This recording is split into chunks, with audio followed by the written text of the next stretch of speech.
दोस्तों स्वागत है आप सबका एक बार फिर से मेरे पेज पर। आज मैं यूपी टेट हिंदी का सॉल्व पेपर 2022 का पेपर सेकंड जो है वो लेकर आया हूँ आप लोगों के लिए। और सारे क्वेश्चन बहुत ही अच्छे हैं। मेरे साथ वीडियो में लगातार बने रहिए, वीडियो को स्किप करके नहीं देखना है। और वीडियो में कमेंट करके ज़रूर बताएं कि आप लोगों को वीडियो कैसी लगती है मेरी। अगर आप लोग कमेंट्स नहीं करेंगे तो मेरी जितनी भी मेहनत है वो सब बेकार जाएगी, क्योंकि आप लोग बताएंगे नहीं कमेंट करके। और मैं लगातार अपने पेज पर वीडियोस डाल रहा हूँ आप लोगों के लिए, जो कि आपके एग्ज़ाम के लिए बहुत ही हेल्पफुल रहेंगी। चलिए क्वेश्चन नंबर फर्स्ट देखते हैं। कौन सा शब्द कौन सा शब्द भिन्न अर्थ और प्रकृति का है? चिरतन, सनातन, शाश्वत या अधुनातन? आप देखते हैं इसका जो राइट आंसर होगा वो ऑप्शन नंबर डी है इसका। ये बिल्कुल भिन्न है, बाकी ये तीनों सेम हैं। इन तीनों का अर्थ क्या होता है? जो लंबे समय से चले आ रहे हैं ये होता है। और अधुनातन का अर्थ होता है जो आज के समय में घटित काल जो है। नेक्स्ट क्वेश्चन पर बढ़ते हैं। अर्वाचीन शब्द का विलोम शब्द प्राचीन, अद्यतन, अधुनातन या सनातन? प्राचीन का होता है आपका विलोम शब्द नवीन, इसको नवीन भी कहते हैं। और अद्यतन का होता है अन लग जाता है। अधुनातन का होता है अधुनातन। और सनातन का होता है पुरातन। ये भी आपको याद रखना है। इसका जो राइट ऑप्शन होगा वो ऑप्शन नंबर ए है। नेक्स्ट क्वेश्चन पर बढ़ते हैं। ऑप्शन नंबर ए इसका सही है, मैं आपको बता दूं। नेक्स्ट क्वेश्चन देखते हैं। व्याकरण की दृष्टि से कौन सा शब्द अशुद्ध है? अशुद्ध आपको बताना है। विरहड़ी या विभीषण, गृहिणी, जगतगुरु, ये तीनों तो बिल्कुल सही होंगे, लेकिन जो ऑप्शन नंबर ए है आपका ये अशुद्ध वाक्य है। नेक्स्ट क्वेश्चन पर बढ़ते हैं। निम्न में से कौन सा युग्म गलत है? लुटिया डूबना, सारा काम चौपट होना, सब्ज बाग दिखलाना, हरा भरा करना, मुट्ठी गर्म करना, रिश्वत देना, माई का लाल, साहसी व्यक्ति।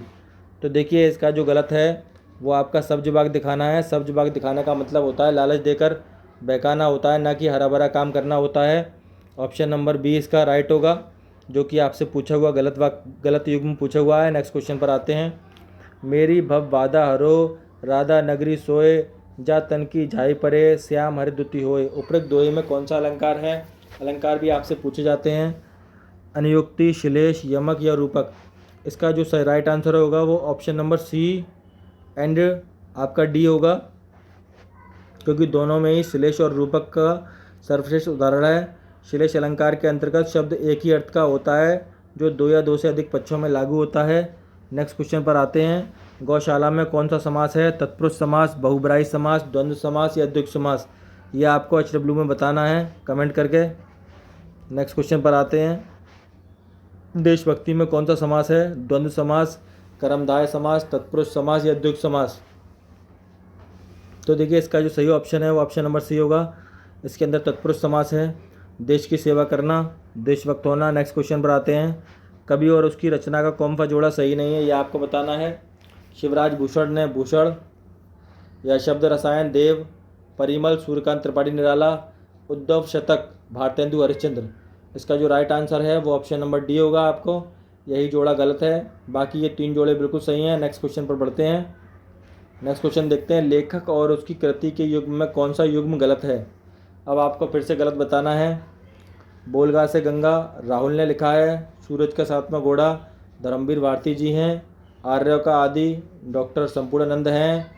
दर्शन दिग्दर्शन रामचंद्र शुक्ल हैं। Option number A B C तो बिल्कुल सही हैं, लेकिन जो इसका गलत ऑप्शन है वो ऑप्शन नंबर डी होगा। राइट आंसर इसका डी है। आप लोगों को बता देता हूँ। नेक्स्ट क्वेश्चन पर बढ़ते हैं। चलिए इस क्वेश्चन को आप लोग बताएं थोड़ा। विरामचंद्र की दृष्टि से कौन सा वाक्य अशुद्ध है? वह ईमानदार, परिश्रमी, कर्मठ, मृदुभाषी है? बताएं आप लोग। इसका जो राइट ऑप्शन है मैं आपको बता देता हूँ, ऑप्शन नंबर सी होगा। नेक्स्ट क्वेश्चन पर आते हैं। तुलसीदास किसकी कविता है? Very very very important question. लेखक और उनकी कविताएं भी पूछ ली जाती हैं एग्जाम के अंदर। मुक्ति बोध हैं, हरिवंश राय बच्चन हैं, आज्ञे हैं या फिर सूर्यकांत त्रिपाठी हैं? ऑप्शन नंबर डी इसका राइट आंसर है, सूर्यकांत त्रिपाठी। तुलसीदास छायावाद के शलाका पुरुष सूर्यकांत त्रिपाठी निराली की 1938 में लिखी गई कविता है। यह निराला की सर्वाधिक कठिन कविता मानी जाती है। इनकी अन्य महत्वपूर्ण कृतियाँ हैं, जैसे कि आपको याद रखना अनामिका, परिमल, गीतिका, कुकुरमुत्ता, अणिमा। नेक्स्ट क्वेश्चन पर आते हैं। बहिष्कार का संधि विच्छेद क्या होगा? बहुत ही अच्छा क्वेश्चन, बहुत ही शानदार क्वेश्चन। वही प्लस शकार, वहिष प्लस आकार, वही प्लस कार या वहिर प्लस कार, इसका जो राइट आंसर होता है वो आपका ऑप्शन नंबर सी होगा, बहिष प्लस कार। विसर्ग संधि है इसके अंदर, ये भी आपको याद रखना है। नेक्स्ट क्वेश्चन पर आते हैं। वेद ही वनवास किसकी रचना है? Very very very important question. Ayodhya Singh Upadhyay, Ramdhari Singh Dinkar, Maithili Sharangupt या श्रीधर पाठक? बताएं आप लोग क्या इसका आंसर होगा। चलिए मैं आपको बताता हूँ, इसका जो राइट आंसर है वो ऑप्शन नंबर ए है, वेद ही वनवास। अयोध्या सिंह उपाध्याय आर्योद की लिखी हुई एक रचना है। चलिए नेक्स्ट क्वेश्चन पर आते हैं।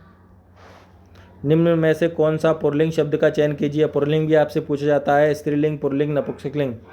पहिया, पखवज, लिखावट या मझधार? इसका ऑप्शन नंबर ए जो है वो राइट आंसर होगा, पहिया। पहिया शब्द पुल्लिंग के रूप में वाक्य संरचना क्रिया के साथ संयोजित होता है। यथा समय का पहिया तो सदैव घूमता रहता है, ये भी आपको याद रखना है। नेक्स्ट क्वेश्चन पर आते हैं।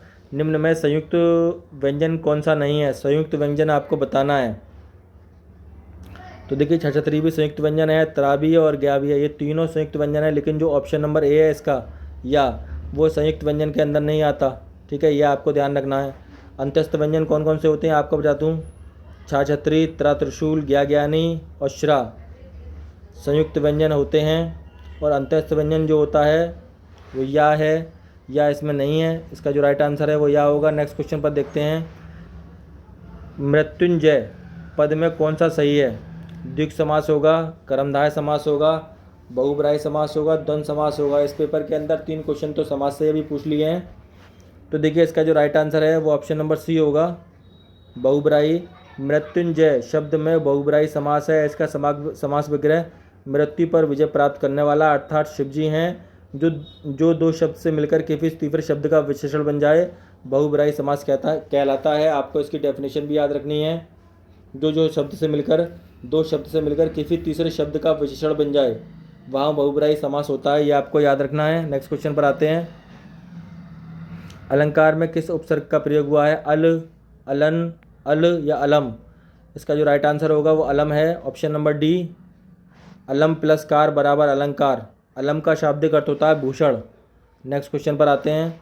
यह पुस्तक किसकी है? मैं रेखांकित शब्द का पद परिचय बताएं। पद परिचय आप लोगों को बताना है। सर्वनामिक विशेषण पुस्तक विशेष्य है, एक वचन स्त्रीलिंग है।